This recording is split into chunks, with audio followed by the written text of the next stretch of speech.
Hello दोस्तों, तो आपका एक बार फिर से स्वागत है एजुकेशन ट्रिप में। और मैं आपके लिए लेकर आया हूँ टॉप 10 बैंकिंग अवेयरनेस का पार्ट 8। तो बिना देरी के हम स्टार्ट करते हैं। और जैसा कि मैं पहले कहता रहा हूँ आपसे कि पहले खुद अटेम्प्ट करिए क्वेश्चंस को, ताकि आपको पता लगे आप कितने पानी में हैं। और आपके जो आंसर हैं वो कमेंट करिए कि कितने नंबर आपके आए हैं। अगर टेलीग्राम ग्रुप से आप ज्वाइन होना चाहते हैं तो डिस्क्रिप्शन बॉक्स में आपका मैंने लिंक दे रखा है। ओके, तो स्टार्ट करते हैं। उससे पहले कुछ लाइनें जो आपको मोटिवेट करेंगी। There is no elevator to success, you have to take the stairs. यहाँ पे ऐसी नहीं है कि आपको कोई लिफ्ट दे दी जाएगी और आप अपने गोल तक पहुँच जाएंगे। आपको खुद एक स्टेप बाय स्टेप आपको चढ़ना पड़ेगा। आपको जीने की तरह चढ़ना पड़ेगा और आपको अपने गोल तक पहुँचना पड़ेगा। तो विलम्ब ना करते हुए हम स्टार्ट करते हैं पहले क्वेश्चन से आज के।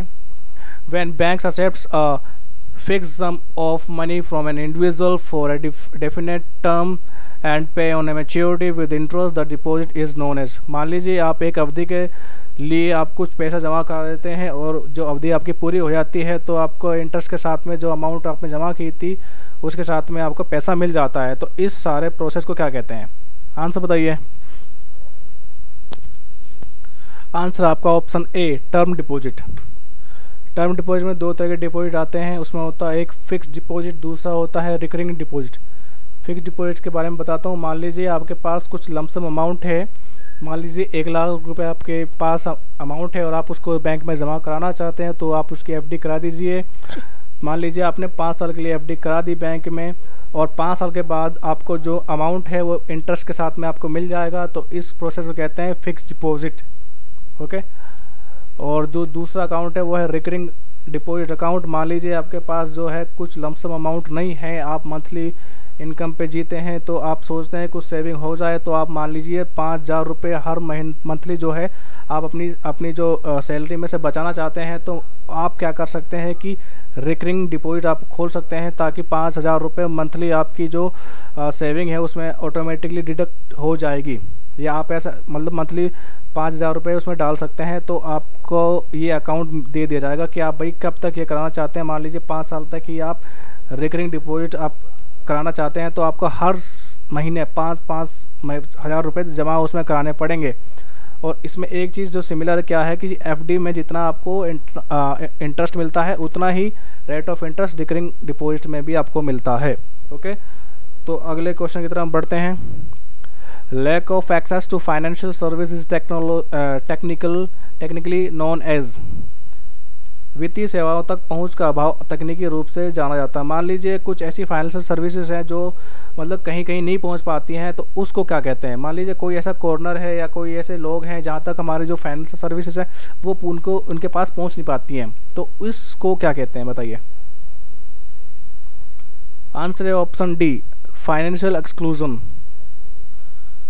फाइनेंशियल एक्सक्लूजन क्या होता है? मान लीजिए कहीं ऐसा जो सेक्टर है लोगों का, मान लीजिए जहाँ पे जो उनकी इनकम है या तो बिल्कुल है ही नहीं या है तो ऐसी है जो बिल्कुल ना के ही बराबर है, तो उनको क्या है बैंकिंग सेक्टर से, बैंकिंग जो सर्विसेज से वंचित रहना पड़ता है। तो इस सारे प्रोसेस को, इस सारे को क्या कहते हैं? फाइनेंशियल एक्सक्लूजन कहते हैं।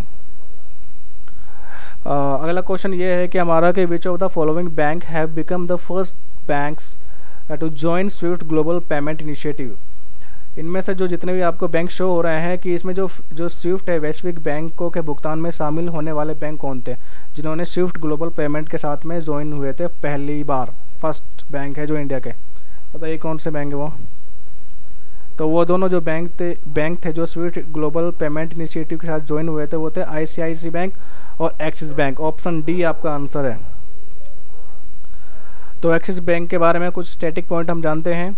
इनके जो CEO है वो है अमिताभ चौधरी। हेडक्वार्टर इनका मुंबई में है। टैगलाइन इनका है बढ़ती का नाम जिंदगी। अब ICICI के बारे में कुछ जानते हैं। इनके CEO है संदीप बख्शी। हेडक्वार्टर मुंबई है। टैगलाइन है हम है ना ख्याल आपका। अगले क्वेश्चन की तरफ बढ़ते हैं हम।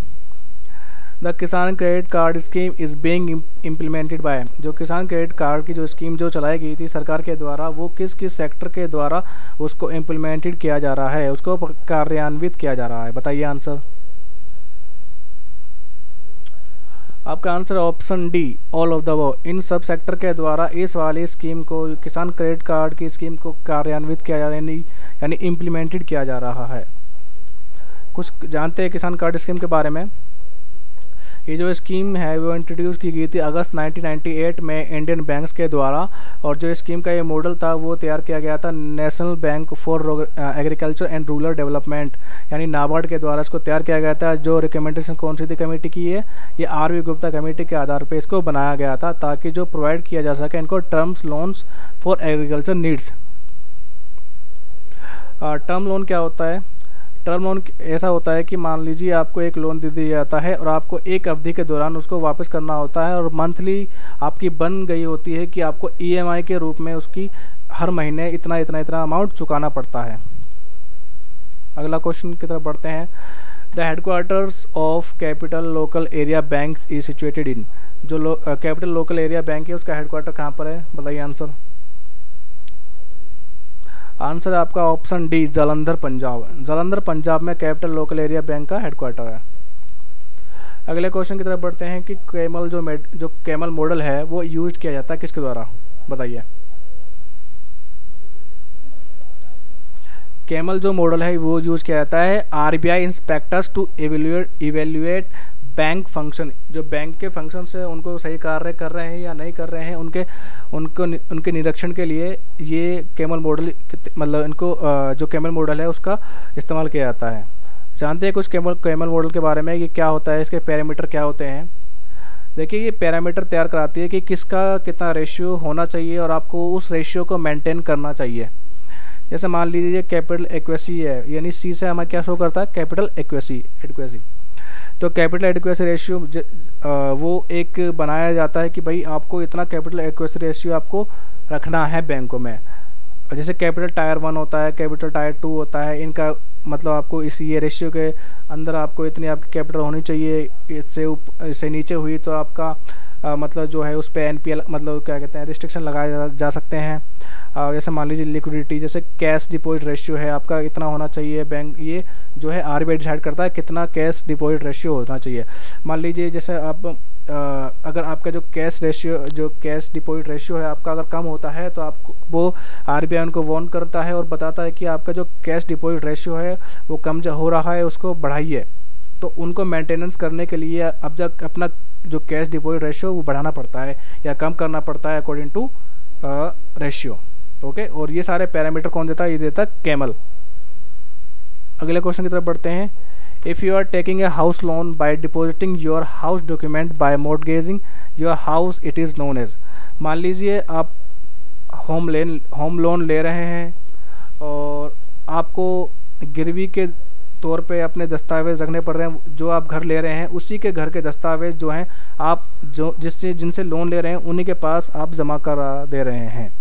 मान लिया आपने कोई लोन लिया, ABCD कोई इंश्योरेंस कंपनी से आपने लोन लिया और जो उसके जो हाउस के जो कागज़ थे आपने ABCD इंश्योरेंस कंपनी को वो जमा करा दिए, गिरवी रख दिए जब तक आप रेंट जो है चुका नहीं देते हैं। तो इस सारे प्रोसेस को क्या कहते हैं,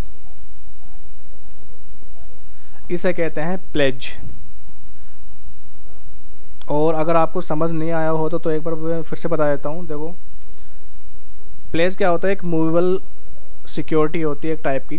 अब मान लीजिए हमने डॉक्यूमेंट रखे थे हाउसिंग के, तो वो एक मूवेबल है सिक्योरिटी। ओके, तो जिनसे हमने लोन लिया है, जिनसे हमने उधार लिया है, तो ये सिक्योरिटी उनके पास रहेगी, हमारे पास नहीं रहेगी, पहली बात। और इनके जो एग्जांपल देखो, जो गोल्ड लोन होते हैं वो भी प्लेज में आते हैं। और एडवांस अगेंस्ट NSCs या एडवांस अगेंस्ट गुड, जैसे हाइपोथिकेशन होता है जो मूवेबल होती है। ओके, अब एक एग्जांपल और समझाता हूँ मैं आपको। मान लीजिए आप बोरोवर हैं, आपको कुछ लोन चाहिए। आप क्या कर रहे हैं कि अपनी जो ज्वेलरी है वो बैंक में जमा करा दे रहे हैं। पहली कंडीशन मूवेबल है, बिल्कुल है, और रखा है किसके पास जा रही है, बैंक के पास। सेकंड कंडीशन, और गोल्ड लोन उसका एग्जांपल है। ओके, पहली कंडीशन वो मूवेबल होनी चाहिए जो आप सिक्योरिटी उनके पास जमा करा रहे हैं। दूसरी कंडीशन क्या होनी चाहिए, जो उनको रखेगा वो कौन होगा, जो लोन देने वाला, यानी बैंक रखेगा। जो लोन आप ले रहे हैं ना आप गोल्ड लोन, तो वो जो गोल्ड है वो बैंक के पास रखा जाएगा, आपके पास नहीं रखा जाएगा। ओके, तो इस सारे प्रोसेस को कहते हैं प्लेज। अगला question, if a bank is not able to recover its loan and advances, it is called. अगर आप मान लीजिए आप एक बैंक है और आपने कोई लोन दिया है किसी व्यक्ति को और आप उसको रिकवर नहीं करा पा रहे हैं, तो इस सारी सिचुएशन को आप क्या कहेंगे? इसे कहते हैं मार्केट रिस्क। अगर आपने मान लीजिए किसी को ऋण दिया है और आप उससे वसूल नहीं कर पा रहे हैं, तो इसे कहेंगे मार्केट रिस्क। मार्केट रिस्क, इसमें भी कई तरह के जो टाइप ऑफ रिस्क होते हैं, आपको उनको पढ़ना चाहिए जाके। जैसा कि मैं बता रहा हूँ, जो टाइप ऑफ बैंक होते हैं, टाइप ऑफ बैंक रिस्क होते हैं, उसमें क्रेडिट रिस्क भी आता है, ऑपरेशनल रिस्क भी आता है और मार्केट रिस्क भी आता है। ओके, आप इनके बारे में डिटेल अगर जानना चाहते हैं तो इनको जाकर पढ़िए, और अगर आगे क्वेश्चन आएंगे तो मैं इनको पक्का कवर करूँगा। ओके, अगला क्वेश्चन ये है कि as per which act holiday are provided in the banks.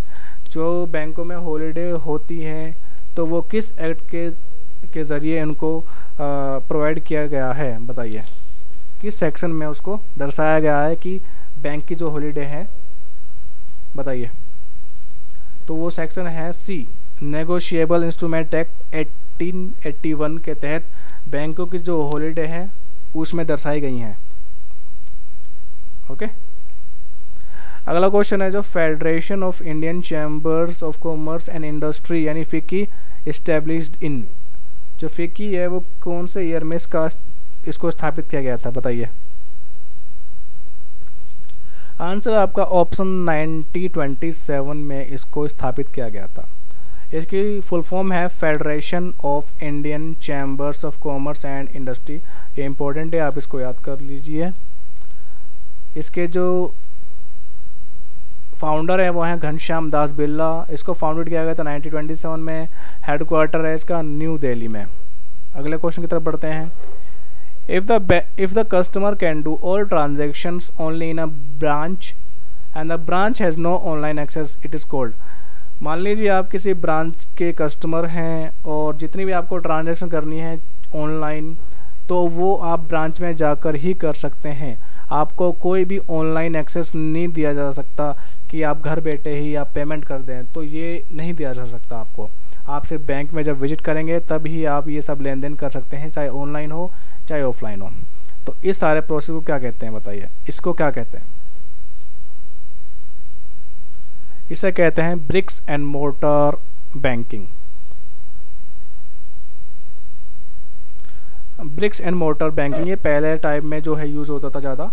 इसमें देखो दो तरह हैं। आपके मेरिट भी कुछ, अगर आप दो तरीके से इसको देख सकते हैं, आप मेरिट भी देख सकते हैं और डीमेरिट भी। मतलब इसके जो कुछ अच्छी चीज़ भी है, कुछ बुरी चीज़ भी। मान लीजिए इसमें जो है आप अगर ब्रांच में विजिट करते हैं, आपको कोई मोटी रकम जमा करानी है, ह्यूज अमाउंट आपको जमा करानी है या ट्रांसफ़र करनी है, तो आपकी जो अमाउंट है वो सेफ़ रहेगी। ओके, इसमें क्या है, आपका फ्रॉड होने का जो झंझट है, जैसे फ्रॉड आपके इस टाइम बहुत हो रहे हैं, तो इसमें फ्रॉड आपसे मतलब ना के ही बराबर फ्रॉड होगा। और आपकी जो ऑनलाइन जो सबकी सारी स्कीम आ रही है हमारे पास, जो कोर बैंकिंग जो अब स्थापित हो चुका है, जिसके ज़रिए हम घर बैठे ही ऑनलाइन ट्रांजैक्शन कर सकते हैं, ऑनलाइन ही घर बैठे ही जो कि कोई कहीं से अगर पैसा है हमें रिसीव करना हो तो हम कर सकते हैं। तो उसमें क्या है, हमें सुविधा तो है पर हमारा रिस्क भी है। ओके, तो इसमें जो ब्रिक एंड मोर्टर जो बैंकिंग है उसमें मेरिट भी है, डीमेरिट भी है। ये अलग अलग वो सोचने की थोड़ी सी अलग अलग व्यूज़ हैं। ओके, जिसको जो फ़ायदा होता है वो उस तरह का ही अकाउंट प्रीफर करता है। ओके, तो आज वीडियो ख़त्म करने से पहले मैं कुछ आपको क्लिप दिखाना चाहता हूँ ताकि आप मोटिवेट रहें और पढ़ने पे ध्यान ज़्यादा दें। ओके, तो कृपया इसको सुनिए। हम भविष्य के सुख दुख की कल्पना करते हैं। भविष्य के दुख का कारण दूर करने के लिए हम आज योजना बनाते हैं, किंतु कल के संकट को आज निर्मूल करने से हमें लाभ मिलता है या हानि पहुंचती है, ये प्रश्न हम कभी नहीं करते। सत्य तो ये है कि संकट और उसका निवारण सात जन से, व्यक्ति के लिए भी और सृष्टि के लिए भी।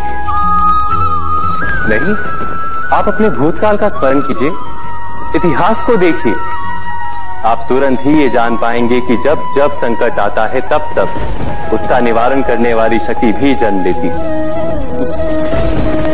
यही तो जगत का चलन है। वस्तुतः संकट ही शक्ति के जन्म का कारण है। प्रत्येक व्यक्ति जब संकट से निकलता है तो एक पद आगे बढ़ा होता है, अधिक चमकता है, आत्मविश्वास से अधिक भरा होता है, न केवल अपने लिए अपितु विश्व के लिए भी। क्या ये सत्य नहीं? वास्तव में संकट का जन्म है एक अवसर का जन्म। आपको बता, अपने विचारों को ऊंचाई पर करने का अवसर, अपनी बलवान और ज्ञान बनाएगा।